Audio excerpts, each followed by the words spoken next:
ఒక మహాజ్ఞాని దగ్గరికి ఒక మానవతావాది వచ్చి తన సమస్యని మొరబెట్టుకుంటాడండి. సమస్య ఏంటంటే, స్వామి, నా తల్లిదండ్రులు అవసాన దశలో ఉన్నప్పుడు నా భార్య తీసుకోవలసిన జాగ్రత్త తీసుకోలేదు.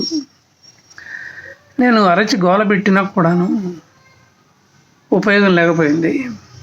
సంసారాన్ని రోడ్డు మీద ఎందుకు వేసుకోవాలన్న ఉద్దేశంతో నేను కూడాను సైలెంట్ అయిపోయాను. ఆమె స్వతహాగా బద్ధకస్తురాలు.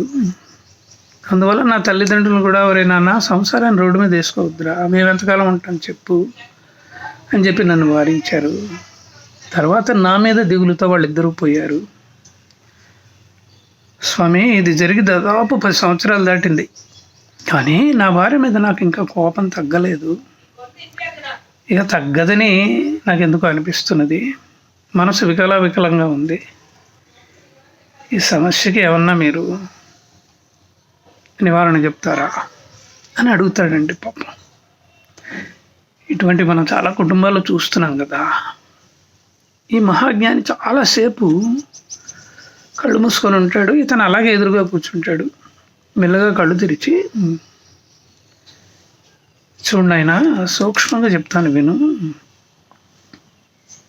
కర్మ ఫలాలు 2 రకాలుగా ఉంటాయి. ఒకటి ఈ జన్మలో చేసుకుంటూ ఉన్నవి, 2 కిందటి జన్మలో చేసినవి. ఈ రెండింటికి మళ్ళీ అంతరాత్మే ప్రాతిపదిక అని చెప్తాడండి. చెప్తూ ఇంకేమంటాడంటే, అంతరాత్మ చివరి శ్వాస వరకు సత్యాన్ని, నిజాన్ని మాత్రమే చెబుతూ ఉంటుంది. కానీ ఒక్కొక్కసారి మనం స్వార్థానికి పోయి, సంకుచితత్వానికి పోయి, అంతరాత్మకి వ్యతిరేకంగా మనం పనిచేసేస్తూ ఉంటాము. అలా పనిచేసినప్పుడు మనం శిక్షార్హులం అవుతాము. ప్రతి శిక్షకి కూడా, అంటే ప్రతి తప్పుకి కూడా కొంతకాల నియమితి ఉంటుంది.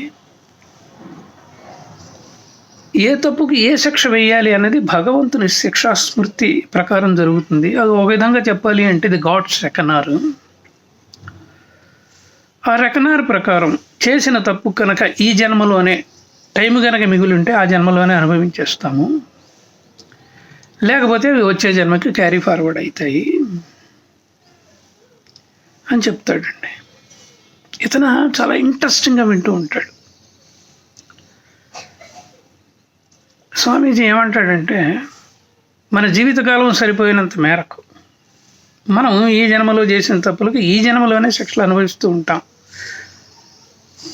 కాకపోతే ఇందాక చెప్పినట్టు కొన్నిటికి పెద్ద పెద్ద శిక్షలు ఉంటాయి, కొంతకాలం అనుభవించవలసి ఉంటుంది. అప్పుడు భగవంతుడు ఈ జన్మకి ఇచ్చిన టైం మనకి సరిపోదు, అందువల్ల అవి క్యారీ ఫార్వర్డ్ అవుతూ ఉంటాయి. ఇలా క్యారీ ఫార్వర్డ్ అయిన వాటికి అంతరాత్మకి ఏ విధమైన సంబంధం ఉండదు. ఎందుకంటే నువ్వు ఆల్రెడీ ఆ తప్పులు చేసి పెట్టావు, అవి వచ్చే జన్మలో నీ కోసం ఎదురు చూస్తున్నాయి అని చెప్తాడండి.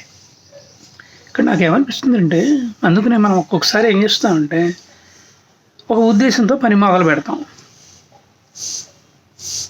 ఆ ఉద్దేశం నెరవేరకపోగా ఆ పని మనకి తిప్పి కొడుతుంది, అంటే నష్టాన్ని కూడాను కలగజేస్తుంది అనమాట.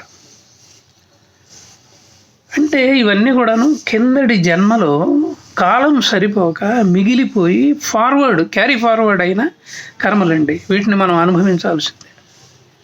మంచి అయితే మంచి, చెడు అయితే చెడు, అన్నీ చెడుగా అని మనం చెప్పడానికి వీలు లేదనమాట. ఇలా చెబుతూ ఆ మహాజ్ఞాని ఏమంటాడంటే, కాబట్టి ఆలోచించుకోనన్నా, జాగ్రత్తగా ఆలోచించుకో. ఇప్పుడు నిజంగా చెప్పు, నీ భార్యని నువ్వు హింస పెట్టాలనుకుంటావా? ఒకవేళ కనుక హింస పెడితే మటుకు ఫలితాన్ని నువ్వు అనుభవించాల్సిందే. అది ఈ జన్మలో అయినా కావచ్చు, వచ్చే జన్మలో క్యారీ ఫార్వర్డ్ అయ్యి మళ్ళీ అనుభవించవలసి వస్తుంది. ఎందుకంటే ఆమె చేసింది ఏదో చేసింది, దానికి నువ్వెవరివి శిక్ష వేయడానికి? వేసేవాడు ఒకడు ఉన్నాడు కదా.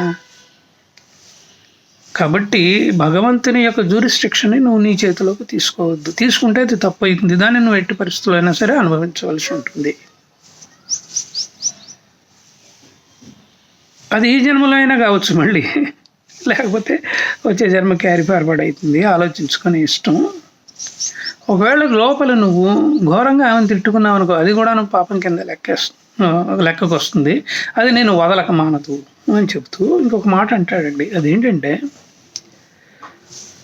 ఒకవేళ కిందటి జన్మలో నువ్వు చేసిన పాపం ఇప్పుడు నీకు ఈ జన్మలో ఎంబడి పడుతూ ఉండవచ్చు కదా. ఆలోచించు. అలాగే నువ్వు పెట్టిన బాధ వల్ల నీ భార్య కూడా బాధపడుతున్నదిగా, అది ఆమె కూడా నువ్వు క్యారీ ఫార్వర్డ్ కావచ్చు కదా. ఏది ఏవైనా ఈ రహస్యం అడుగు భగవంతుడు మానవాళి నుంచి దాచి ఉంచాడు అని తార్కికంగా చెప్తాడండి, తార్కికంగా చెప్తాడు. అందుకనే ఇక్కడ చూడండి, పూర్వజన్మ కృతం పాపం వ్యాధి రూపేణ పీడితం, రుణానుబంధ రూపేణ పతిపత్ని సుతాలయ. అట్లాగే as you sow you reap, నాటుకో కోసుకో. నువ్వు మంచి చేస్తే మంచి, చెడు చేస్తే చెడు నీకు వస్తుంది అని మనకి శాస్త్రమే చెప్తున్నది కదండి.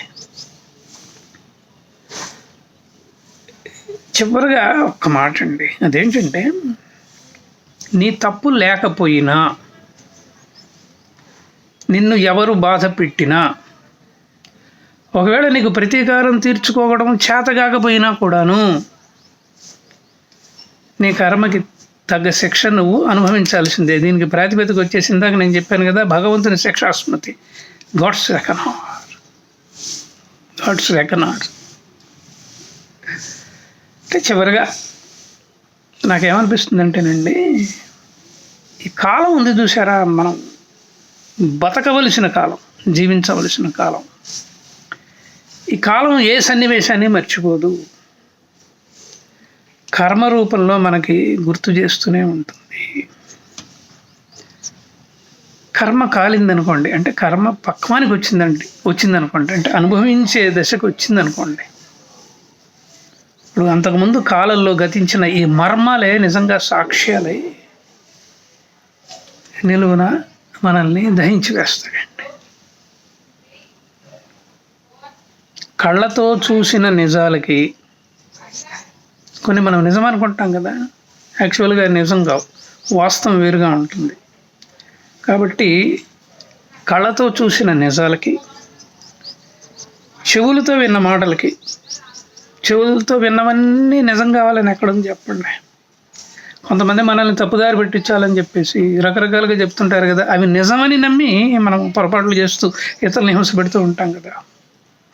అలాగే నోటితో విసిరిన నిందలకు,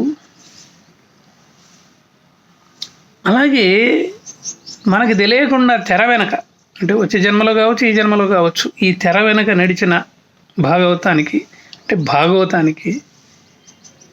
సంక్షిప్త సమాధానం ఏదైతే ఉందో అదే కర్మ అండి, అదే కర్మ. అంతేనండి, అంతకంటే ఏం లేదు. కాబట్టి నేను చెప్పేది ఒకటే,